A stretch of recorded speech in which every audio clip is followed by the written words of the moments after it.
the Stado challenge continues to falter as they slumped to yet another defeat, going down 3-0 to Simba Bora. Boso were by far the best team in the first half of the season. They went for 19 matches without, losing, but the wheels have definitely come off. They have lost... I think the past 7 matches, the past what, 5? They lost 5, including the one that the Dynamos won. Past 5 matches, picking up a disappointing 4 out of a possible 21 points. To add salt to their wounds, they will be without defensive stalwart Peter Mudua for 4 of the remaining 8 matches of the season, as he suspended for his part in the abandonment of that match against Dynamos. So, yeah, boss. Promised so much. It looked like it was going to be the year. Everything was working for them. The crowds were coming. Even in those difficult games, they were getting those 1-0 win. It wasn't always pretty, but it was effective until it wasn't. And I cannot see right now, especially with all the chaos that's happening with the Warriors. Brito is definitely distracted.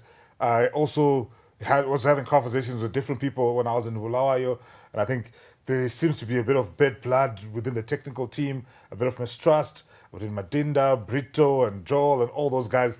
So there is the environment in that Highlanders technical setup is not conducive for them to because what they need, first of all, is to get back to a place where they can find a winning formula and then motivate themselves to pile pressure.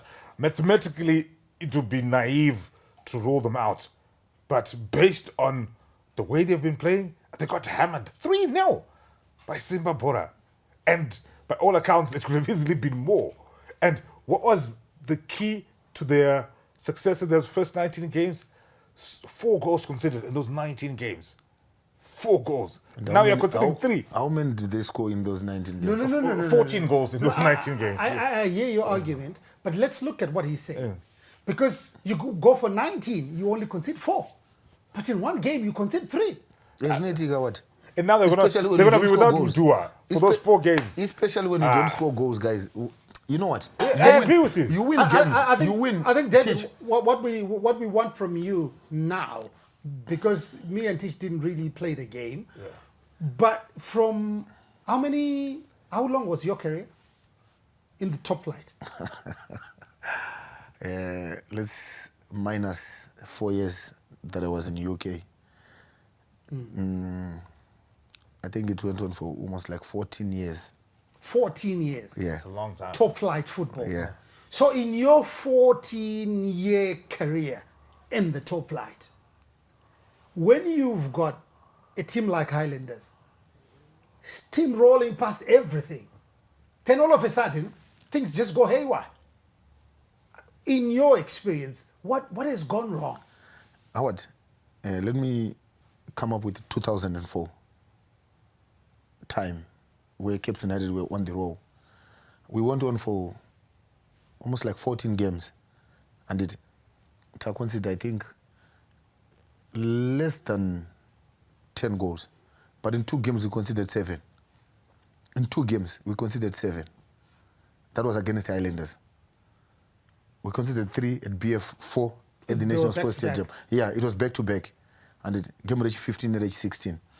But then, from there, we started to be watertight because we knew if we keep on playing those open games, especially after losing to Highlanders 4-3, we came up against Black Rhinos. We beat them 2-0. Then we started to believe again. Because the guys, you know what? That was just a blip.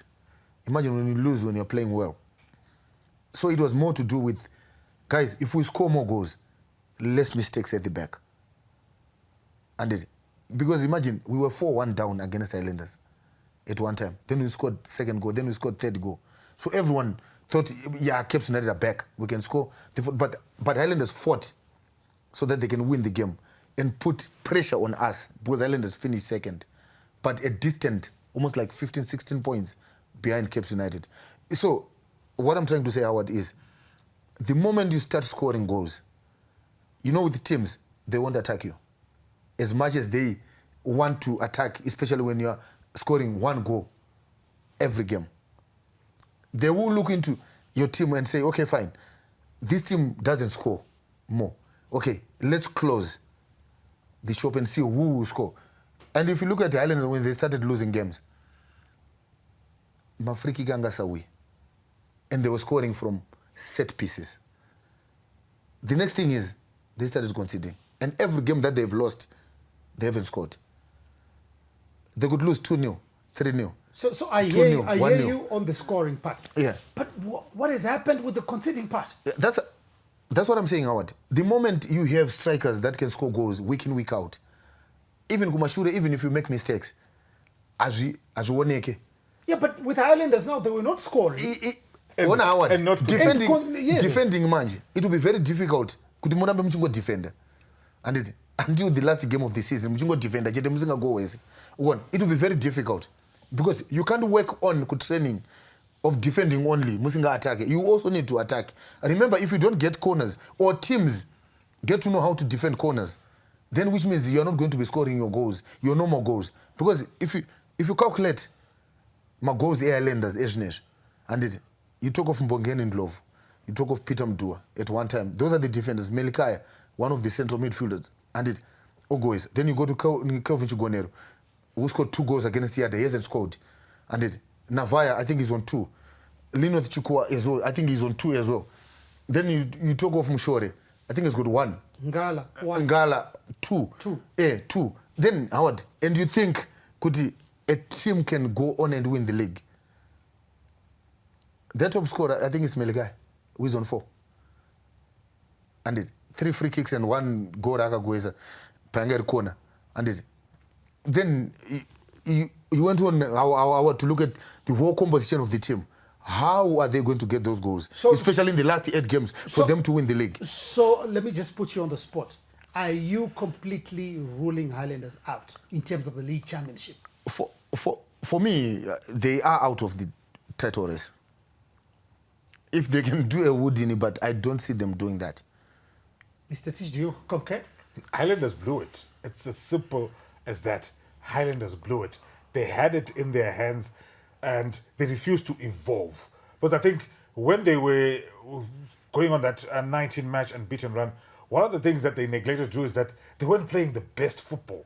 Exactly. But they didn't challenge themselves. Because the best teams always say, you know what, you self-introspect, you're like, we won that one, but we played rubbish. And I think you look at someone like Peter Mdua, I think even strikers started figuring him out.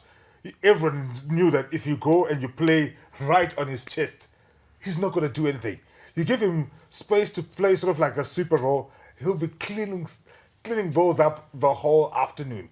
So I think, you know, they might also, I hasten to say this, they might also have been a victim of, you know that period where we were broadcasting a lot of games in Bulawayo, and a lot of them were featuring Highlanders. So that gave other teams a lot of footage. So ZTN, you guys are to blame. No. For Highlanders. No. So I asked David the same question. Yeah. Are they completely out in terms of the league title? Yes, yeah, it's over for them.